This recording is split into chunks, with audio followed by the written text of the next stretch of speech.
টানা ৮ ম্যাচ জিতে play of নিশ্চিত করেছিল রংপুর রাইডার্স। শেষ পর্যন্ত টানা ৫ হারে ছিটকে গেল বিপিএল এর চলতি আসরের শিরোপা লড়াই থেকে। খুলনা টাইগার্সের সামনে তাদের ঘরের মতো ভেঙে পড়ে ফ্র্যাঞ্চাইজিটির ব্যাটিং লাইন আপ। ৩ বিদেশিদের দলে ভিড়িয়ে লজ্জার হার হয়েছে তাদের সঙ্গী। বিপরীতে ৯ উইকেটের দারুণ এক জয়ে দ্বিতীয় কোয়ালিফায়ারের টিকিট কাটে খুলনা টাইগার্স।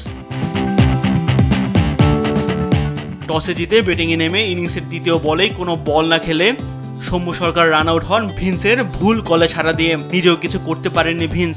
৭ বলে ১ রান করে আউট হয়েছেন তিনি। ব্যাটিং লাইন আপ উলটপালট করে শেখ মেহেদী হাসান ও মোহাম্মদ সাইফুদ্দিনকে উপরে নামালেও দুজনই হয়েছেন ব্যর্থ। মাঝে মিরাজের শিকার হন সাইফ হাসান মাত্র ৪ রান করে।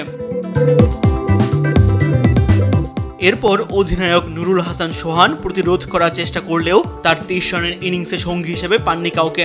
২ বিদেশি টিম ডেভিড ও আন্দ্রে রাসেল আউট হন যথাক্রমে ৭ ও ৪ রান করে। ১০ নম্বর ব্যাটার আকিফ জাবেদ শেষ ব্যাটার নাহিদ রানের সঙ্গে করেন ৩৩ রানের জুটি। ১৮ বল খেলে করেন ৩২ রানের ইনিংস। রংপুর অল আউট হয় ৮৫ রানে। স্পিনার নাসুম ও মিরাজ দুজনে নিয়েছেন ৩টি করে উইকেট।